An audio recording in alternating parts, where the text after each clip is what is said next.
ऐसा कार्यक्रम था यहाँ पर। ये कार्यक्रम बलरामपुर के तुलसीपुर विधानसभा में था और इसी रास्ते होते हुए हम तुलसीपुर विधानसभा में जो कार्यकर्ता सम्मेलन का कार्यक्रम था उसमें शामिल होने के लिए मंत्री जी, महिला आरक्षण बिल को लेकर आपका क्या नजरिया है? जिस तरह विपक्ष कह रहा है कि गलत समय पर बिल को संसद में पेश किया गया है, विपक्ष का क्या कहना है, जायज है? जब वो मालिक थे, कांग्रेस की सरकार थी, अब कांग्रेस की सरकार को समर्थन देने वाले समाजवादी पार्टी, बहुजन समाज पार्टी बहुमत की सरकार थी, तब तो साहस नहीं जुटा पाए। अब आज विरोध की बात करने वाले लोग अपने गृहमान में झांक के देखें कि 30 साल से लटका हुआ बिल था। 30 साल से वो साहस, वो हिम्मत, वो जुनून और जज्बा माननीय नरेंद्र मोदी जी ने दिखाया और 33% रिजर्वेशन दोनों सदन से पास करके दिखा दिया। जैसा विधुड़ी के बयान को आप किस तरह देख रहे हैं? विधुड़ी के बयान जैसा आरक्षण का बिल पास हुआ, उसको क्या लगता है कि सरकार कब तक पास लागू कर पाएगी? क्योंकि जब तक इसमें बिल पास होने नहीं गया। यादव कह रहे हैं कि पहले दिन संसद के सफेद झूठ बोला है। वही अखिलेश यादव ये कह रहे हैं कि पहले दिन संसद का नया सत्र हुआ और पहले दिन ही सफेद झूठ बोला गया। जब तक जनगणना नहीं होगी तब तक महिला आरक्षण लागू कैसे करेंगे? ये लालीपाप। देखिए, जब माननीय अखिलेश यादव जी मुख्यमंत्री थे तब तो जातिवाद जनगणना याद नहीं आई। सीख लें, बगल के प्रदेश है बिहार, मुख्यमंत्रित्व काल में बजट अलॉट कर दिया, आदेश कर दिया जनगणना का। इसी नाते शिवपाल जी कहते हैं कि अखिलेश जी अभी अपरिपक्व नेता हैं। सिर्फ बयान ट्विटर पे देना, ये भी तो कांग्रेस पार्टी के समर्थन में पार्टी थी ना। बहुजन समाज पार्टी समर्थन में केंद्र में रक्षा मंत्री थे नेताजी। उस समय इन लोगों ने जो कमी आज नजर आ रही है, जो क्रिटिसाइज हो रही है, तो उस समय इन लोगों को लागू करना चाहिए था। इन लोगों ने तो किया नहीं। और देखिए, अब विरोधी पार्टी के लोगों का विरोध कर रहा है ना। जो आपकी पॉलिसी, आप भी तो सपा सरकार में रहे हैं, तो क्या सपा सरकार में नहीं, आप पहले तो आप ये स्पष्ट कर लीजिए, हम सपा सरकार में नहीं थे। 2022 में सपा से गठबंधन किए थे। विचारधारा मिल रही थी, आपने गठबंधन नहीं। मैं देखिए, समाजवादी पार्टी पिछड़ों का हक लूटने वाली पार्टी।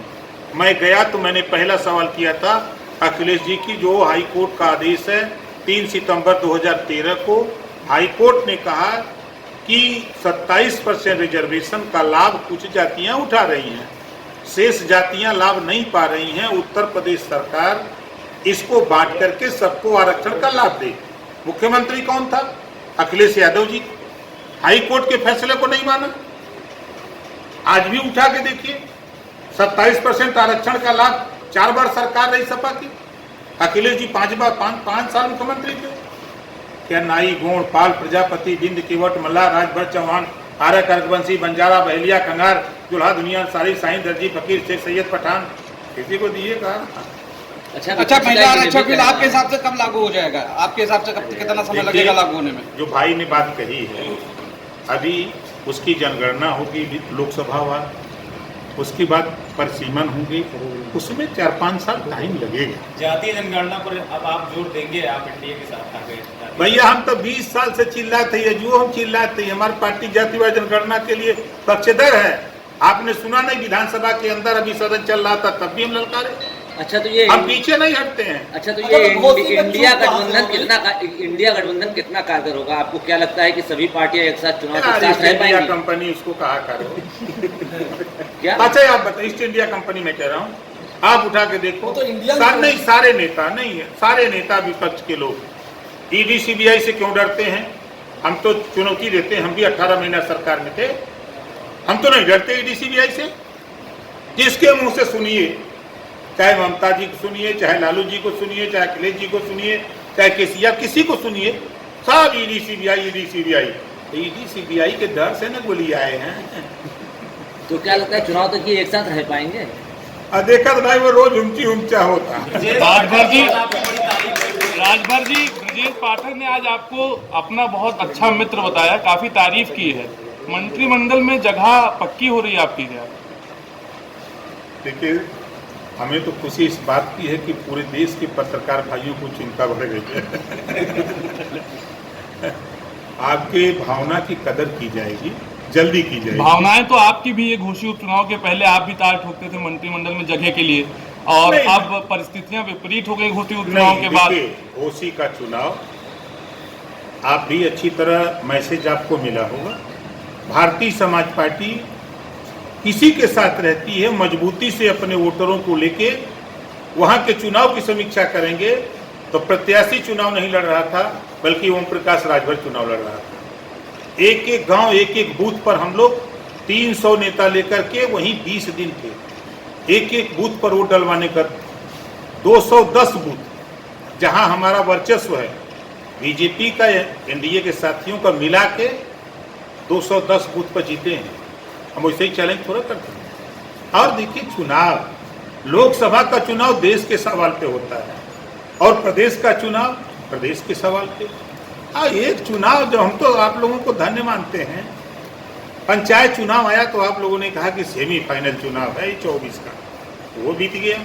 निकाय चुनाव आ गया है, अभी सेमीफाइनल है। 17 तो निगम हार गए। फिर बाई इलेक्शन आया लोकसभा का आजमगढ़ रामपुर, कि अब ये सेमीफाइनल दोनों हार गए। फिर 2 चुनाव आया, फिर हार जीत हुई, फिर ये चुनाव आया। ये चुनाव, लोकसभा के चुनाव में कोई मतलब नहीं। आज के तारीख में देश में नरेंद्र मोदी जी के मुकाबले कोई अभी तक कैंडिडेट तैयार नहीं है। विपक्ष में भी कोई तैयार नहीं है, चाहे जो जितना चिल्ला ले। सब लोग तो कह रहे हैं कि हम, वो कौन हम, कैसे बनी बात? तो आखिर ये मोदी जादू की आप बात कर रहे हैं कि मोदी का वर्चस्व है, घोसी में क्यों नहीं देखने को मिला? कहाँ चूक हो गई? कहाँ चूक है? मोदी जी लड़ रहे थे वहाँ, आप ही ने कहा कि मोदी नहीं। ये देखिए, फिर आप लोगों को एक नशा है ना, आपको लोगों को पता चल जाएगा 24 में। तो 2024 में कुछ जादू चल पाएगा आपका? हमारा क्या जादू है? माननीय नरेंद्र मोदी जी का जादू चलेगा। हमने 14 के चुनाव में देखा कि प्रत्याशी नहीं लड़ रहा था, मोदी के नाम पर वोट मिल रहा था। 2019 को चुनाव को मैंने देखा कि वहाँ प्रत्याशी नहीं लड़ रहा था, मोदी जी लड़ रहे थे। वो देश का चुनाव था। अब आप एक छोटे से चुनाव को लेकर के परेशान हैं, परेशान मत होइए। अच्छा, आप जरा इतिहास को पढ़िए। आप देखिए, जब सपा और बसपा दोनों मिल के लड़े, दोनों के पास 2 लाख, 1.5 लाख, 2.5 लाख वोट एक पार्लियामेंट में है, दोनों अलग हो गए। दोनों मिल के लड़ रहे थे, 64 सीट जीती थी बीजेपी। अब दोनों अलग हो गए, तो विधा में दोनों गए, माया मिली नहीं। तो क्या मान के चले आपके घर में मोदी हार गए? कहाँ? घोसी। आपको नशा है? आपने कहा था कि एक चिट्ठी नहीं पड़ेगी, और घोसी में आपके घर में चुनाव। अच्छा नहीं, अच्छा ही बताइए, चुनाव में निर्दल भी लड़ रहा था, वो भी कहा था कि हम डंके की चोट पर जीत रहे हैं। शिवपाल सिंह ने कहा कि ओपी राजभर समाजवादी पार्टी के एजेंट हैं, वो उनका प्रचार करने, स्टार प्रचारक के तौर पे वो गए तो समाजवादी पार्टी को ज़्यादा लाभ मिला। देखिए, माननीय शिवपाल यादव जी बड़े नेता हैं। शिवपाल जी के 3 बयान मैं बता रहा हूँ। जब उन्होंने प्रगतिशील समाजवादी पार्टी बनाई, पहला बयान दिया कि समाजवादी पार्टी में एक शकुनी है, उनका इशारा था प्रोफेसर राम गोपाल की तरफ। दूसरा उनका बयान आया, आपने पढ़ा होगा, देखा होगा, कि समाजवादी पार्टी में लुच्चे लफंगे आ गए हैं, शराब माफिया आ गए हैं, गरीबों की जमीन कब्जा करने वाले लोग आ गए हैं। माननीय मुलायम सिंह यादव जी का बयान है कि देश में पहला नेता मैं हूं जिन्होंने अपने बेटे को मुख्यमंत्री बनाया, और वो हमारा नहीं हुआ, और चाचा का शिवपाल का भी नहीं हुआ, वो देश में किसी का नहीं हो सकता है, ये माननीय मुलायम सिंह जी ने कहा है। वीडियो में अभी खोल के दिखा दूं। उस नेता की बात करते हैं जो अपने बाप का ना हो, अपने चाचा का ना हो, वो हमारा तो और ही था। अच्छा, राहुल गांधी कहते हैं कि अगर भाजपा के लोग जहाँ वोट आ रहे हो वहाँ अडानी का नाम ले लो, भाग जाएंगे, क्या मानते हैं? अब तो बैठे हैं, नाव बीज दिया लीजिए। अच्छा, क्या लगता है, आपने जिनको बताया कि ये ईस्ट इंडिया कंपनी यानी कि इंडिया गठबंधन, क्या इनके पास 2024 के चुनाव को लेकर क्या नहीं? हम यूपी में हैं, जमीनी मुद्दे हैं? हम यूपी में हैं। आप बताइए ईमानदारी से, केसीआर की कई वोट दिलाएंगे यूपी में? ममता जी आके कई वोट दिलाएंगे?